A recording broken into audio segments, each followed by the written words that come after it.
The first missile missed by 11 meters, and that 11 meters was the only reason anyone on the bridge of the Meridian Accord was still breathing when the second one came in.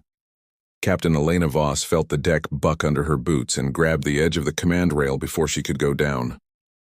Alarms screamed in 3 different registers. Somewhere behind her, a junior officer was shouting coordinates that didn't matter anymore, because the ships firing on them weren't broadcasting an identity, and identity was the only thing that would have told her whether this was a mistake or a message. "Shields at 60%, her tactical officer called out. "They're not hailing us. They're not slowing down." "Get the colony transports behind us," Voss said. Her voice came out steadier than she felt. 10 years of convoy command had taught her that the crew watched her hands before they listened to her words, so she kept her hands still. Full envelope. Nobody touches those ships. The Meridian Accord was not built for this.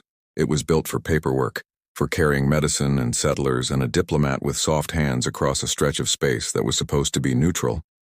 3 escort frigates, unarmed cargo haulers, and 11,000 civilians who had signed up for a new life on the threshold colonies. Not a war. Now 4 warships without markings were carving through that convoy like it was an afterthought. In the aft observation lounge, Ambassador Toma Reyes gripped a support beam and watched the void outside the viewport light up in short, ugly flashes. He was not a soldier. He had spent the last 6 months rehearsing trade language for the Carveth Dominion, memorizing the correct honorifics, preparing the kind of careful deferential speech that Earth's diplomats had learned to give every species that still eyed humanity like a stray dog that had wandered too close to the fire. He had never expected to give that speech to people currently trying to kill him. "This isn't the Dominion," he said aloud, to no one. "The Dominion wants the trade route open. This isn't—" The lounge windows flared white as a nearby transport lost its shields and took a direct hit amidships. Reyes staggered back from the glass, heart slamming, and watched 3,000 kilometers away as escape pods tried and mostly failed to clear the wreckage in time. On the bridge, Voss watched the same thing on her tactical display, and something in her chest went very cold and very quiet. Not panic, but the specific, focused stillness she'd trained herself to find when there was no more time left for anything else. "Signal Fleet Command," she said. "Tell them we are under attack by unidentified hostiles in neutral space. We have civilian casualties and we need—" "Captain, the enemy ships are broadcasting now," her comms officer cut in, voice cracking. It's a Dominion military band. They're claiming provocation. They're saying we violated a border." "There is no border here," Voss said. "There's nothing here but stars and our people." Another impact rocked the ship. Lights failed along the starboard corridor. Somewhere below decks, damage control teams were already moving toward the breach, and Voss knew, with the flat certainty of someone who had done this math before, that the Meridian Accord's shields would not hold through a third volley from 4 ships at once. She thought briefly and uselessly of the 11,000 civilians in the transports behind her, most of them asleep in cryo, none of them aware that the first thing that would greet them at their new home might be the last thing they ever felt. "All escort ships," she said, "converge on the lead transport. Take the hits meant for the colonists. That is an order." Nobody argued. That was the thing about the people who chose convoy duty. They had already made their peace with this exact moment, long before it arrived. The enemy ships adjusted course, and Voss watched the tactical plot reconfigure with the terrible, silent logic of predators correcting toward the largest prey. They were aiming for the transports now. Direct hits. Full civilian loss. "Brace for impact," she said. And for the first time in 10 years, her voice shook. The missiles fired. Voss watched them cross the gap, watched her own shield readouts drop toward 0, watched the numbers that meant the difference between 11,000 lives and 11,000 deaths tick down to nothing, and then the missiles simply stopped existing, not deflected, not intercepted, gone, in a silent burst of light that swallowed them 100 kilometers short of the transports, as if space itself had reached out and closed a fist. For 1 full second, no one on the bridge said anything at all. "What?" Voss's tactical officer finally managed. "Was that?" The answer came from outside the ship, not inside it. A shape folded into existence between the convoy and the attacking fleet. Not fast, not dramatic, simply there, the way a held breath becomes visible on a cold morning. It was human-built, unmistakably human-built in the angular function-first style of Earth's early deep space vessels, except older and stranger, with hull markings in a design language Voss had never seen on any registered ship in the fleet. "Identify that vessel," she said. Her comms officer's hands were already moving across the console, running the signature against every registry Earth's Navy maintained. Every single search came back the same way. No match. No match. No match. "Captain," the officer said, "it's not in our system. It's not in any system. As far as our records are concerned, that ship doesn't exist." Reyes had made his way back onto the bridge by then, pale, gripping the doorway, staring at the new arrival on the main view screen with the same disbelief as everyone else. "Then whose is it?" Nobody answered him, because nobody knew. Out among the wreckage, the 4 attacking warships had gone still. Whatever they were tracking, whatever sensors they were running, all of it had clearly just told them something that made every one of their weapons fall silent at once. Even predators knew when something bigger had entered the water. A channel opened, not requested, not routed through any protocol Voss's crew recognized. It simply appeared on every screen aboard the Meridian Accord, and on every screen aboard the enemy ships, and, though no one on the human side would learn this until later, on command channels scattered across a dozen systems that had nothing to do with this fight at all. The voice that came through was calm, unhurried. It did not sound like a warning. It sounded like a man reading a grocery list. "This is the quiet reckoning," it said. "Unidentified vessels, you have engaged a protected human convoy in violation of standing interdiction. Your engagement has been logged. Your point of origin has been logged. Your command signatures have been logged." A pause, brief and precise. "Target locks confirmed," the voice continued, marking complete. The 4 enemy warships broke formation and fled without another shot fired, scattering in 4 different directions as if the mere sound of that voice had physically hurt them. On the bridge of the Meridian Accord, Voss stared at the unmarked ship hanging silently between her convoy and the empty space where the attackers had been, and felt something far colder than fear settle into her stomach, because in 10 years of service, in every briefing, every classified file, every closed-door meeting she had ever sat through about humanity's fleet capabilities, she had never once heard the words, "the quiet reckoning."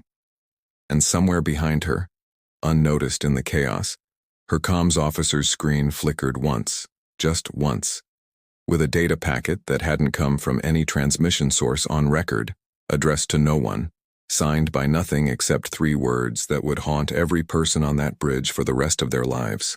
The ledger remembers. Fleet Admiral Achbe had been awake for 31 hours when the report from the Meridian Accord landed on her desk, and by the time she finished reading it twice, she wished she could go back to being merely tired. Her office on Earth's orbital command station was quiet at this hour, lit only by the pale wash of star charts on the far wall. She read the survivor testimony a 3rd time, slower now, focusing on one line that kept refusing to make sense no matter how many times she looked at it. Vessel identifies itself as the Quiet Reckoning. No registry match. Claims affiliation with an entity referred to as the Ledger. She had commanded human fleet operations for 6 years. She had sat in on every classified briefing that mattered, signed off on every black budget project Earth's governments still ran a decade after first contact, and she had never once heard either name. That should have been impossible. It wasn't. She pulled up the casualty numbers instead because at least those were real. 3 transports lost, 211 dead, most of them in cryo, never waking to know what had happened to them. 43 more wounded aboard the Meridian Accord itself, including minor injuries to Ambassador Reyes, who was already demanding answers Achbe didn't have. 211 people. It wasn't the first time humanity had buried its dead a long way from home, and it wouldn't be the last. But it never got easier to look at the number and remember that behind it were names, families, someone's mother, someone's kid brother who'd signed up for the colony lottery because Earth cities were too crowded, and the stars had sounded like a promise. Her console chimed. A secure line, flagged priority, origin unlisted, which meant in theory that it shouldn't have been able to reach her at all. She answered it anyway. Curiosity had gotten better people than her killed, but it had also on occasion gotten them answers. The voice on the other end was calm, almost gentle, in the way of someone delivering news they'd delivered many times before. Admiral Achbe, you have questions? I have several hundred, she said, starting with who I'm talking to. You can call this channel the Ledger, if you like. It's the name we use. A pause. We're sorry about the Meridian Accord. We were 7 minutes out, 7 minutes too slow, and 211 people paid for it. Achbe's grip tightened on the edge of her desk. You have a ship capable of erasing 4 warheads out of the sky and appearing from nowhere in the middle of neutral space, and you're telling me you were late. We don't intervene before an attack, the voice said. Only after. It's a rule we don't break, Admiral, no matter what it costs us. I know how that sounds. It sounds like 211 people are dead because of a rule. Yes, the voice agreed, without flinching from it. It does. The line went quiet for a moment, long enough that Achbe almost thought the connection had dropped. Then, you're going to want to know how long we've been operating. I'd tell you to look at every convoy attack blamed on pirates in the last decade. Look at the ones that got lucky. The ones where the raiders simply vanished before backup arrived, or turned back for no recorded reason, or were found later, disabled, with no idea what had hit them. There are 40 of those incidents, Admiral. The Meridian Accord makes 41. Achbe felt something settle in her chest, heavy and cold. She had commanded fleet operations long enough to know a pattern didn't announce itself with headlines.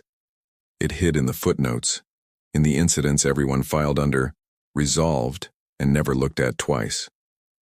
Why tell me this now, she said, and not 10 years ago? Because you're the first person in your position to ask the right question in a briefing room, the voice said. 3 days ago, about a redacted program predating first contact. You didn't get an answer then either. You will. The line closed before she could respond. Achbe sat very still for almost a full minute, then pulled up her own access logs, tracing back through every file she'd requested over the past week. There it was, a query flagged, reviewed, and quietly denied by a records office that, according to its own charter, wasn't supposed to have the authority to deny her anything. A program name half redacted even in the denial notice. Project LED. She should have let it go. 6 years of command experience told her that files buried that deep were buried for reasons that rarely had happy endings once you dug them up.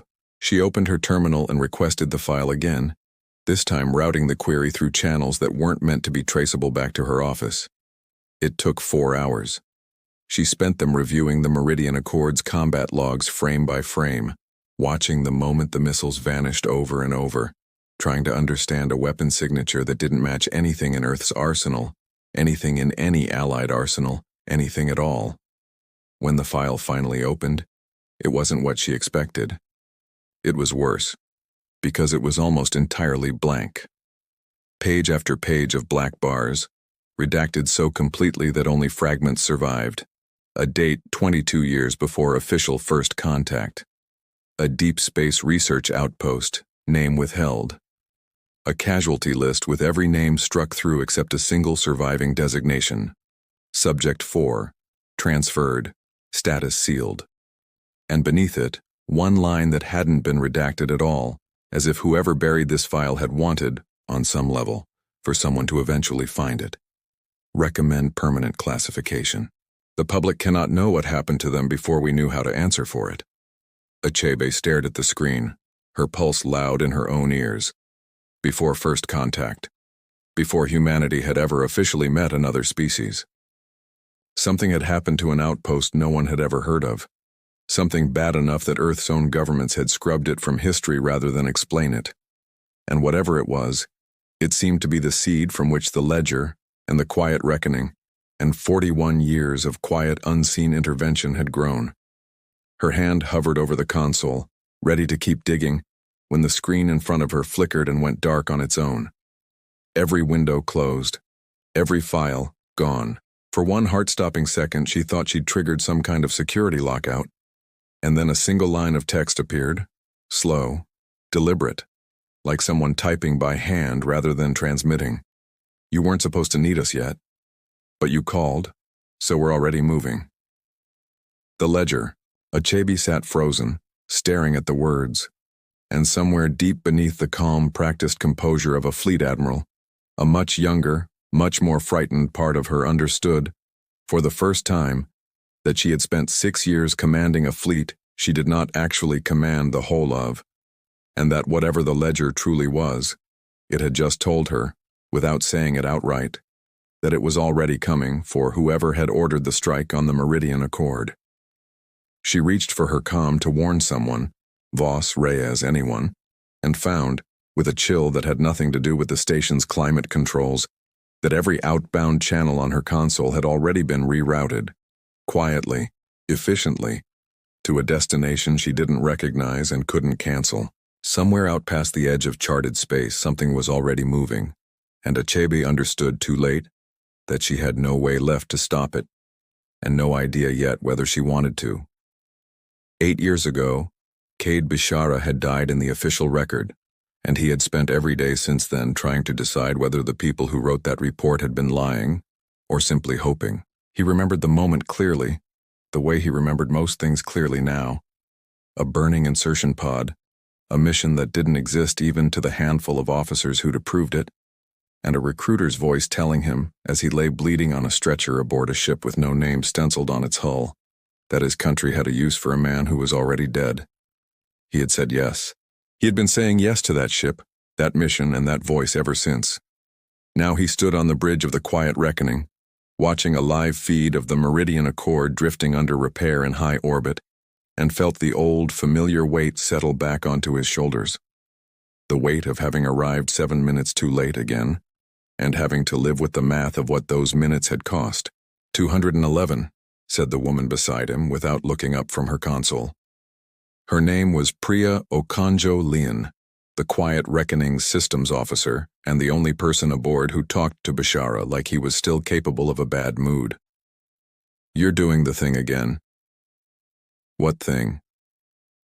The thing where you stand very still and do math you already know the answer to. She finally looked up. The rule kept us honest for 40 other convoys, Cade. It's not going to stop being right just because this one hurt. It doesn't have to stop being right to still be a rule that got 200 people killed. Priya didn't have an answer for that, because there wasn't a good one, and they both knew it. The Ledger's founding principle, never strike before the enemy does, had been the reason humanity's slow, patient reckoning had gone unnoticed by the wider galaxy for over a decade. It was also, Bashara thought, the reason he sometimes couldn't sleep. The comm chirped. Priya answered it, listened, and her expression shifted into something careful. It's Fleet Admiral Achbe. She's requesting contact with whoever's in command of this vessel. Says she found the file. Bashara felt his jaw tighten. Which file? The one we let her find. He nodded slowly. That was the thing about the Ledger's rules. Some of them were absolute and some of them were simply patient, waiting for the right person to ask the right question before revealing themselves piece by piece. Achbe had asked. Now it was time for the next piece. Patch her through, he said, and get me a shuttle. I'm going to meet Captain Voss in person. Voss was in the Meridian Accord's makeshift infirmary when Bashara found her, sitting beside a cot where a young engineering ensign slept under sedation, one arm in a regenerative cast. She didn't look up when the door opened. She'd read the manifest of every soul she'd lost twice already, and she was in no mood for more strangers with questions. You're the one from the ship, she said without turning. The Quiet Reckoning. Cade Bashara. He stayed by the door, hands visible, unhurried. The posture of a man who'd learned the hard way that showing up unannounced in someone's worst week required patience before anything else. I'm sorry about your people, Captain. I mean that. I know it doesn't fix anything. No, Voss agreed. It doesn't. She finally looked at him, and whatever she saw in his face, tired, guarded, older than his years in the way soldiers who've buried friends tend to look, seemed to buy him a few more seconds of her attention. You said something on that channel. Marking complete. What does that mean? Bashara considered how much to give her, weighed it against 10 years of habit that told him to give her nothing, and decided, for reasons he wasn't entirely sure of himself, that she'd earned more than the standard answer. Every act of aggression against a human life anywhere gets logged, he said. Not just the attack, the ship, the command signature, the officer who gave the order, their homeworld, their fleet strength, their leadership structure, all of it, built out quietly over years, without them ever knowing they were being watched. When a threshold is crossed, we call that being marked. Voss stood, slowly, some of the exhaustion in her shoulders giving way to something harder. You're telling me you've been building a target list on an entire alien government. I'm telling you we've been building a target list on every government that's ever ordered an attack on a human convoy, Bashara said. 41 incidents. Yours is the 41st. The Karveth Dominion's High Marshal, a man named Voss, just became the 42nd name on that list, whether he knows it yet or not. And you just sit on that? For years? We wait, Bashara said. We never strike first. That's the rule, and it's the only reason humanity still looks to the rest of the galaxy, like exactly what everyone assumes we are. Small, unarmed, easy to underestimate. The moment we break that rule, the moment we're seen striking before we're struck, everything we've built collapses. Every species out there who's ever wondered whether humans are dangerous stops wondering and starts preparing. Voss stared at him for a long moment. So the plan is to just let people die until the math works out in your favor. The plan, Bashara said quietly, is to make sure that when someone decides humanity is worth attacking, they find out exactly what that costs them, and that the next person who's tempted to try the same thing thinks twice, because word travels. It's slow. It's ugly. It cost your people their lives today, and I will carry that, Captain, same as you will. But it's also the only reason humanity has had 10 years to grow strong enough to survive being noticed at all. Something in Voss's posture eased, fractionally. Not forgiveness, not yet, but the beginning of understanding. How many people know about the ledger? Fewer than you'd think, more than we'd like. Bashara allowed himself something close to a tired half-smile. Admiral Achbe just became one of them. I imagine you're about to become another. Before Voss could respond, the infirmary's comm panel lit up. Urgent, red-bordered, a fleet-wide priority channel, the kind reserved for information every ship in the sector needed at once. Bashara crossed the room and opened it himself, some old instinct already bracing for bad news before the message even resolved. It was Priya's voice, tight and fast in a way Bashara had learned to take seriously. Cade, you need to see this. Dominion patrol ships in the threshold belt. 3 of them, then 5, then 11. They've gone dark. No wreckage, no distress signal. Just gone. Like something plucked them out of space one at a time. Voss went very still beside him. That's not you, she said. Is it? You said you don't strike first. It's not us, Bashara said, and for the first time since he'd walked into the room, real uncertainty crossed his face. Which means either the Dominion is lying to cover its own losses, or something else out there just found out humanity has been marking targets, Voss finished, and decided to get to them first. The comm crackled again, this time carrying a live audio feed from the Dominion's own military channel. Chaotic, overlapping voices, someone screaming coordinates, and beneath it all, High Marshal Voss's voice, no longer confident, no longer dismissive, cutting through the noise with something that sounded unmistakably like fear. Identify the attacking vessel, Voss's voice demanded. I want to know who is doing this to my fleet. The transmission cut off mid-sentence, replaced by 3 seconds of dead static, and then, chillingly clear, the same calm, unhurried voice that had spoken over every channel in the sector 2 days earlier. This is the quiet reckoning, it said. Correction, Marshal Voss, it isn't us doing this to your fleet. A pause, and when the voice continued, it carried something almost like sympathy. But you should probably find out who is. Before they finish, 11 Dominion patrol ships had gone dark in under 6 hours, and by the time Bashara reached the Quiet Reckoning's tactical deck, the number had climbed to 17.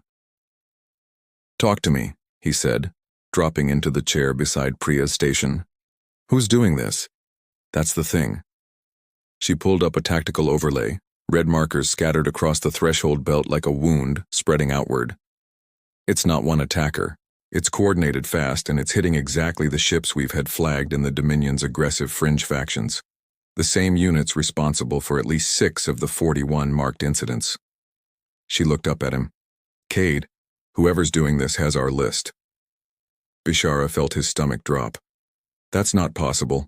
The Ledger's target data is air-gapped. It doesn't leave this ship, let alone this network." "I know," Priya said. "Which means either we have a leak, or somebody built the exact same list independently, which is worse because it means we're not as quiet as we think we are." Bashara didn't have time to chase that thread before the ship's proximity alert flared. A single Dominion shuttle, unarmed, running without escort, was broadcasting an emergency human band distress code, the kind reserved for diplomatic personnel in captivity. "That's Ambassador Reyes's authentication," Priya said, startled. "He's supposed to be recovering aboard the Meridian Accord." "He's not," Bashara said grimly, already moving toward the launch bay. "Voss took him. Has to be. A bargaining chip in case the coalition against him starts moving faster than he can handle. Get me a strike team. We're going to get him back before Voss decides a hostage isn't worth the trouble." The black site was carved into an asteroid on the edge of Dominion space, unmarked on any chart the Ledger had access to, which told Bashara everything he needed to know about how seriously Voss had started taking his own paranoia. 3 guard ships, a skeleton garrison. Reyes, when Bashara's team found him, was bruised, exhausted, and, to Bashara's quiet surprise, still talking. "You're the ship," Reyes rasped as Bashara cut the restraints from his wrists. "The Quiet Reckoning. Voss told me about you." "Later," Bashara said. "Can you walk?" "I can walk."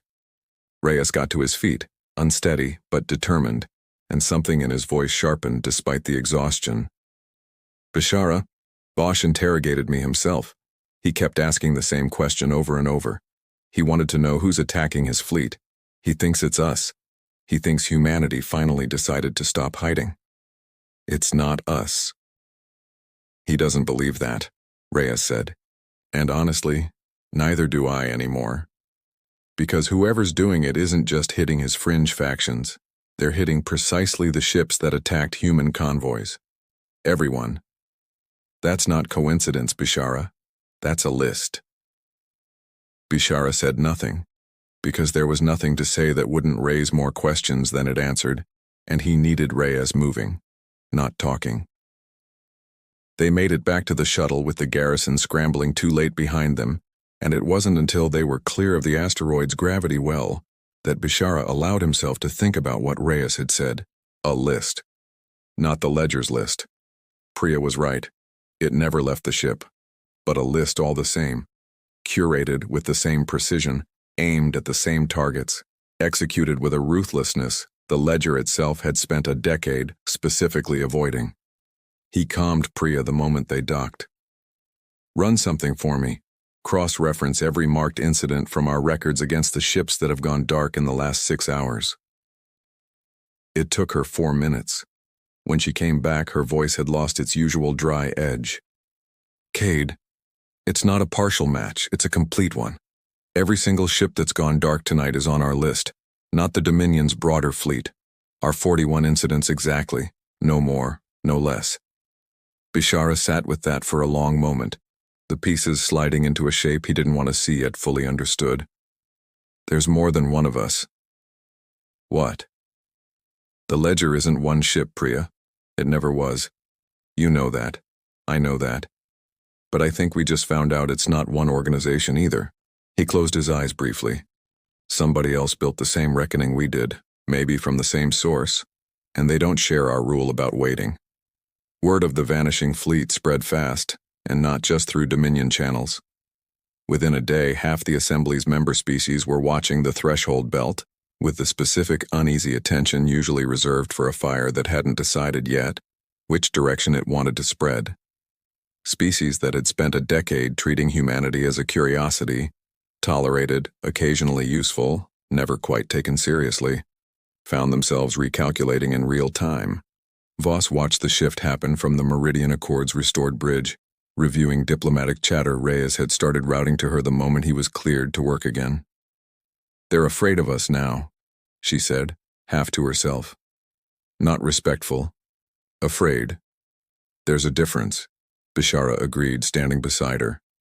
He'd come aboard to debrief her personally, and found, not for the first time, that he preferred her directness to the careful language of committee rooms. Fear doesn't buy trust, it just buys time before the next mistake. Is that what the Ledger's afraid of? Someone making a mistake with all that power? Bashara didn't answer immediately. Instead, he led her to a small observation alcove off the main corridor, quieter, away from the bridge crew, and for a moment, simply looked out at the stars, the way he'd caught himself doing more often lately. 211 of your people died because we followed a rule, he finally said. Never strike first.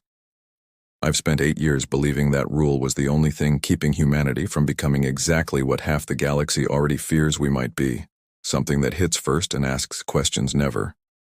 I still believe it, but I watched Reyes's face when he told me somebody else is out there hunting the same targets without waiting for permission, and for the first time I'm not sure our rule is going to survive contact with theirs. Voss studied him for a long moment. You lost someone, before this, recently. It wasn't a question, and Bashara didn't pretend it was. 3 weeks ago. A convoy escort mission that wasn't supposed to need us at all. We were 4 minutes out that time. He didn't elaborate further, and Voss, to her credit, didn't push. The rule isn't cruelty, Captain. It's the only thing that's let humanity grow up quietly enough to survive its own childhood. But rules like that have a cost, and every time I have to explain that cost to someone standing in the wreckage it created, it gets harder to believe the math still works. Before Voss could respond, the alcove's comm chimed. Achbe, patched through from Earth, her voice carrying an urgency that cut straight through the moment. Bashara, Voss, you need to see this now. A pause, and something in her tone made both of them go still. Dominion sensors just picked up a full-scale mobilization order from High Marshal Voss. He's not retreating. He's not negotiating. He's ordered his remaining core fleet to strike a target directly, and it's not a convoy this time. Then what is it? Voss said, already moving toward the bridge. Achbe's answer came flat and cold, the words landing like a physical blow. New Meridian, a human colony world, full population, no military presence beyond a single defense platform. Voss's fleet will be in strike range in 6 hours. Bashara felt the old familiar weight settle back onto his shoulders, heavier now than it had ever been, because he understood with total clarity exactly what this meant. Dagrek Voss, cornered and humiliated by an enemy he couldn't identify, had decided that the only way to prove humanity wasn't untouchable was to make it bleed somewhere the whole galaxy would see, and in doing so, he was about to force the Ledger to break the one rule it had never broken in 10 years of patient, silent war. 6 hours felt like nothing when the thing you were racing against was an entire enemy fleet, and Bashara spent every one of them doing math he already knew wouldn't add up in time. New Meridian had a single orbital defense platform, a handful of local patrol craft, and roughly 2 million civilians who had chosen a quiet farming world specifically because it was too small, too new, too unimportant to ever need more protection than that. Voss's core fleet, by contrast, carried enough firepower to glass the planet's surface twice over, and it would arrive with almost an hour to spare before the quiet reckoning, even running at full burn, could reach the system. We're not going to make it, Priya said, staring at the numbers like she could bully them into changing. Even with the fastest vector, we're 40 minutes short. Then we find 40 minutes, Bashara said. From where? We don't have a faster ship, Cade, and even if we did, the rule was written for a galaxy that didn't know we existed yet, Bashara said, sharper than he meant to. He caught himself, exhaled, tried again more evenly. I know what it's for. I believe in what it's for. But I am not going to sit here and recite it to 2 million people while Voss burns their homes down around them. Priya didn't argue further. She'd served under him long enough to know that this particular kind of stillness in him wasn't indecision. It was a man deciding exactly how much of himself he was willing to spend. It was Voss, patched in from the Meridian Accord's bridge, who broke the silence with something neither of them had considered. You keep talking about this like the ledger only has one option. Strike first or don't. But you told me yourself. There's someone else out there. Someone hitting your exact targets, faster than you, without your rule. Bashara went still. You want me to trust an unknown actor with unclear motives to save a colony world. I want you to admit you might not be the only weapon humanity's been quietly building, Voss said. Achbe found a file. A research outpost before first contact, survivors scrubbed from every record except one. What if the ledger wasn't the only thing that grew out of whatever happened there?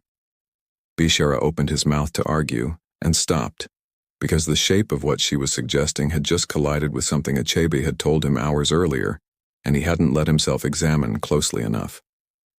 Get Achbe back on this channel, he said. Now. Achbe answered from Earth within minutes, and this time she didn't wait to be asked. I already pulled everything I could on Subject 4, she said. The one survivor listed in that outpost file. Transferred, status sealed. Except it wasn't sealed well enough. I found a name buried under 3 more layers of redaction than the rest of the document. Whose? Mine, Bashara. Achbe's voice was tight, controlled in the specific way of someone holding something enormous very carefully. Subject 4 was reassigned under a new identity into Earth's earliest deep space defense program, the same program that later became the foundation for standard fleet command structure. The program I now, as it happens, command the successor to. Silence stretched across the channel. You're telling me you're connected to the outpost attack, Bashara said slowly. I'm telling you I think there were 2 survivors sent in 2 different directions on purpose, Achbe said. One buried inside the official fleet, hidden in plain sight, growing an organization loyal to the chain of command, and one buried entirely outside it. Off the books, no oversight, no rule about waiting. A pause, heavy with implication. I think that's who's hunting Voss's fleet right now. I think it's the other half of whatever the ledger used to be, before it split into 2 philosophies about how to protect humanity, without anyone noticing. Bashara felt something click into place with the cold, clean finality of a door locking. If that's true, they won't wait for New Meridian to be attacked either. They'll move first. That's what I'm counting on, Achbe said. Because we can't reach New Meridian in time, and they might already be close. They were close, closer than anyone expected.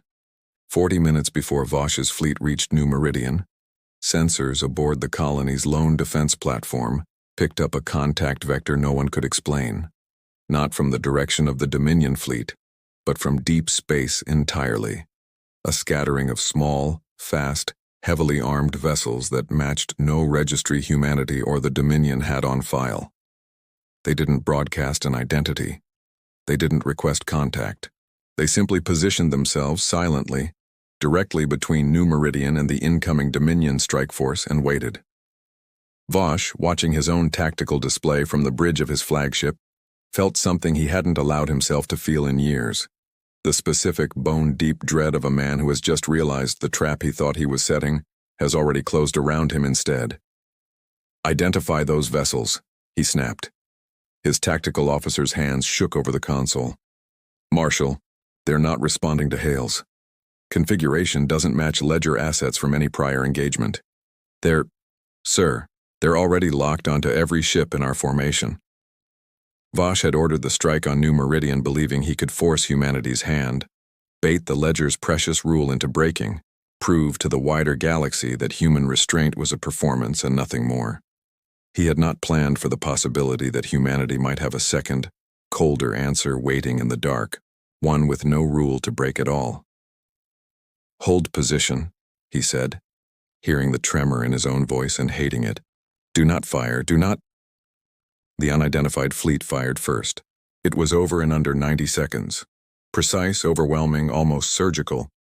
Engines disabled, weapons systems stripped, life support left untouched. Not a massacre, a dismantling. When it ended, Voss's core fleet drifted dark and powerless above a colony world they had never come close to reaching, and the strange ships that had done it simply held position, silent, offering no explanation, no demand, no name. Aboard the quiet reckoning, arriving 20 minutes too late to matter, Bashara watched the aftermath on his tactical display and felt the ground shift permanently beneath everything he'd believed about his own organization. They didn't wait, Priya said quietly beside him. They didn't have to explain themselves to anyone. They just ended it. Yeah, Bashara said. He should have felt relief. New Meridian was safe. 2 million people who would never know how close they'd come to catastrophe. Instead, he felt something closer to grief, for the rule he'd spent 8 years believing was humanity's best answer to a hostile galaxy, and for the quiet, terrible possibility that it had never been the only answer at all. His comm chimed. Achbe again, her voice different now. Not urgent, but hollowed out, like she'd just finished reading something that had cost her to read. Bashara, I finished decrypting the last of the outpost file, all of it this time. No redactions left to strip.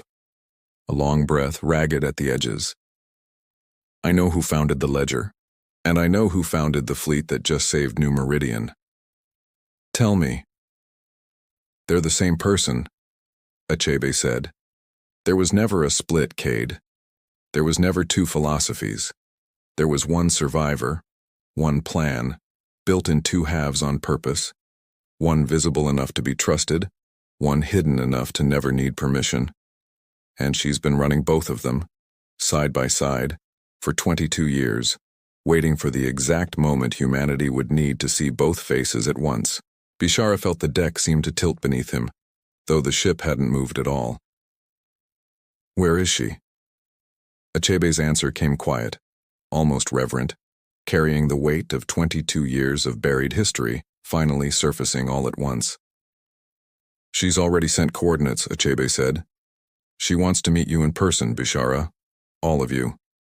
She says it's time humanity finally understood exactly what it's been protected by, and exactly what it cost to build it. The coordinates led to a station that shouldn't have existed, hidden in a debris field so old and so dense that even the quiet reckoning's sensors struggled to separate it from the wreckage around it. And Bashara understood, the moment he saw it, that he was looking at the outpost from Achbe's file. Not a memory of it, but the thing itself, quietly rebuilt in secret over 22 years. Voss came with him. So did Achbe, patched through in person for the first time, having flown out on the fastest transport Earth could spare the moment the meeting was offered. Reyes came too, still healing, insisting that if humanity's deepest secret was about to walk out into the light, a diplomat ought to be standing there to receive it. None of them spoke much on the approach. There didn't seem to be words yet that fit what they were about to find. She was waiting for them in a small, unadorned room at the station's center, seated by a viewport that looked out over the same field of wreckage that had once been her home. She was old enough that her hands trembled slightly around the cup she held, old enough that the 22 years Achbe had spoken of were clearly only the most recent chapter of a much longer story. But her eyes, when she looked up at them, were sharp and steady, and she watched Bashara the way someone watches a piece of work they built with their own hands, finally standing in front of them, grown into something they could no longer fully predict. Sit, she said. You've earned the right to ask everything, so ask. Who are you? Bashara said. It wasn't the only question, but it was the first one that mattered. My name doesn't matter anymore. I gave it up a long time ago along with almost everything else. She set the cup down carefully. But you can call me what the file called me. Subject 4. I was 23 years old when it happened. She told them the rest without flinching, in the plain, worn voice of someone who had rehearsed this story 1,000 times alone and never once out loud. A deep space research outpost, 22 years before official first contact. 6 years before that even.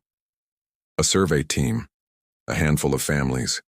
No weapons beyond basic mining equipment because no one had believed back then that humanity would ever need to defend itself against anything but its own history. Something had found them anyway. Not the Dominion, older, colder, a scouting force from a power that no longer existed by the time humanity finally stepped onto the galactic stage, wiped out decades later by conflicts of its own. It hadn't mattered who they were.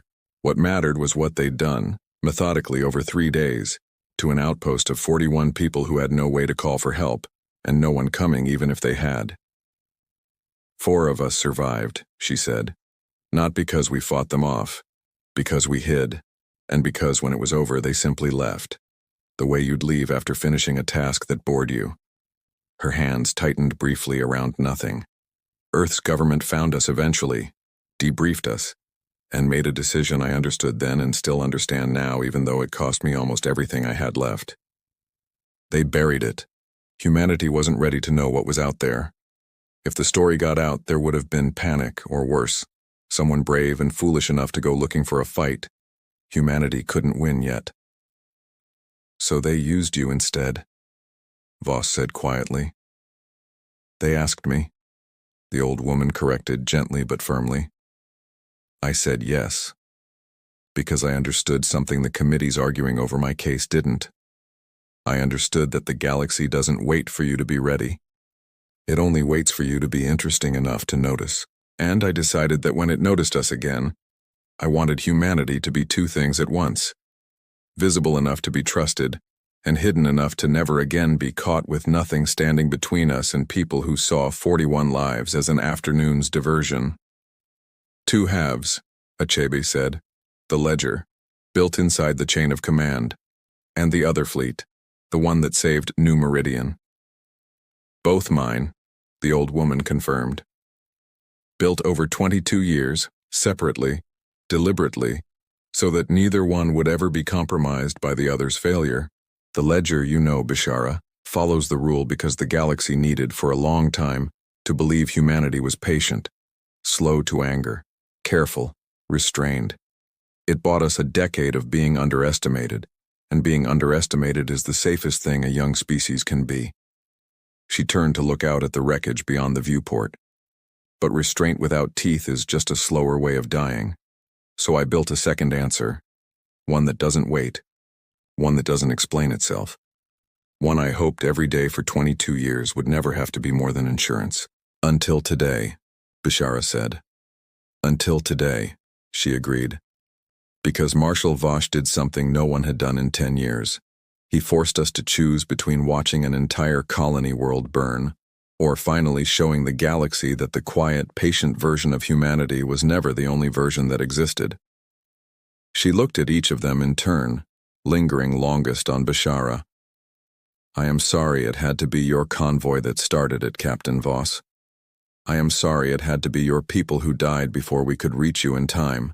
I have carried every name on that list for 22 years, and yours will not be the last no matter how carefully we build. That is the cost of the thing I made. I have never pretended otherwise. For a long moment, no one spoke. Outside the viewport, the wreckage of the outpost drifted in slow, silent orbit, a graveyard that had quietly fathered everything humanity had built to protect itself since. It was Reyes who finally broke the silence, his diplomat's instincts finding words where the soldiers in the room had run out of them. The Dominion is going to want answers. So will every other species in the assembly once word of New Meridian spreads. And it will spread. What do we tell them? The truth, the old woman said simply. Not all of it. Never all of it. But enough. Humanity was attacked 22 years before anyone believed we existed, by a power that thought we were too small to matter. We survived it. We built something quiet and something patient, and we have spent every year since making sure no one gets to make that mistake with us again. She allowed herself, for the first time since they'd arrived, something close to a smile.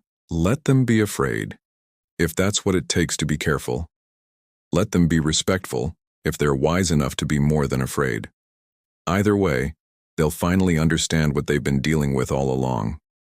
Voss, they later learned, was captured alive when his disabled fleet was boarded above New Meridian, dragged from his own bridge by soldiers he'd once commanded, delivered into assembly custody to answer for an attack the whole galaxy had now watched fail in humiliating, total silence. He would spend the rest of his life in a Dominion prison, a cautionary tale told to every officer who ever again considered testing humanity's patience. The Dominion itself, stripped of its most aggressive faction and exposed before the assembly, entered a forced ceasefire within the month. For the first time since first contact, species that had spent a decade treating humanity as a curious, harmless anomaly began, carefully and without much grace, to revise their assumptions, not out of fear alone, though there was plenty of that, but out of something closer to respect. The specific kind earned only by a people who had proven twice over now that they would not be caught unprepared again. 6 weeks later, Voss stood in the Quiet Reckoning's memorial corridor, reading a wall of names that had grown longer than she'd expected, and would, she now understood, keep growing for as long as humanity had enemies willing to test it. Bashara found her there, the way he seemed to find most people who needed finding. "I heard you accepted the offer," he said. "I did." Voss didn't look away from the wall. "Somebody has to carry the ones who don't get to come home. Might as well be someone who already knows the cost." "It doesn't get lighter," Bashara warned. "The waiting, the rule, the math, none of it gets easier." "No," Voss agreed. "But I've spent 10 years learning that the alternative isn't easier either. At least this way, when it's my convoy, my people, my names on that wall, I'll know exactly who's watching, and exactly why." Bashara nodded, and for the first time in a long while, allowed himself to say the name of the teammate he'd lost 3 weeks before New Meridian, quietly, out loud, in a corridor built specifically so that no one aboard the Quiet Reckoning would ever again have to grieve entirely alone. Far above them, a new marker was being carved into the memorial wall. Not the name of an enemy, not a warning, but simply a small, plain inscription beneath the growing list of the dead. "For those we couldn't reach in time, and everyone, we will not fail again." The Quiet Reckoning slipped out of dock that evening, unannounced and unclaimed, bound for a convoy route on the far edge of charted space that had no reason yet to expect trouble. It would be there anyway. It always would be from now on, unseen, unhurried, and utterly certain, the way the rest of the galaxy was only now beginning to understand that humanity had been all along.